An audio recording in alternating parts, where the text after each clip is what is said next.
शर्मा।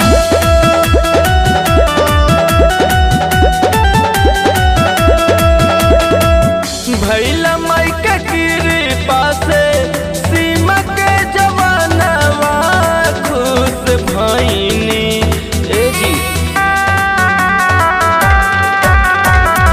भैला माई के कृपा से सीमा के जवानवा खुश भईनी।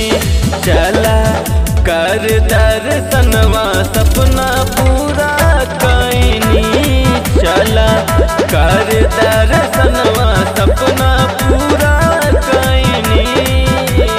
जय जय जय माँ शेरा वाली की, जय जय जय माँ मेरा वाली की, जय जय जय माँ जोधा वाली की, जय जय जय माँ शेरा वाली की। प्रेम से बोलो सच्चे दरबार की जय।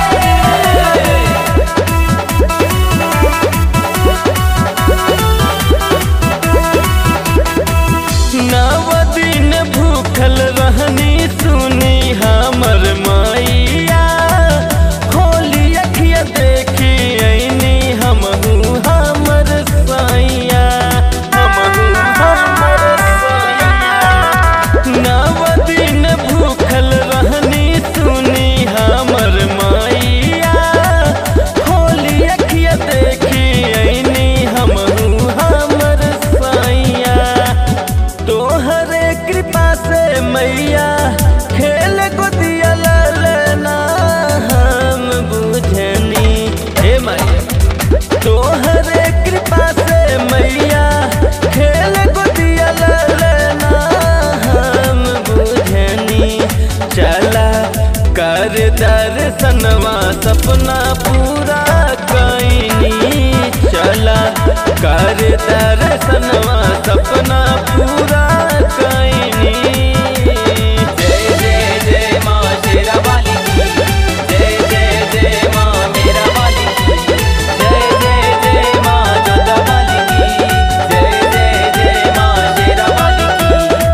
प्रेम से बोलो सच्चे दरबार की जय।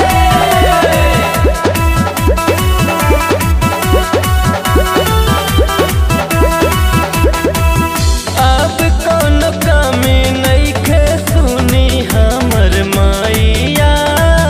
रउआ कृपा से रवि देवरा भइल गवैया।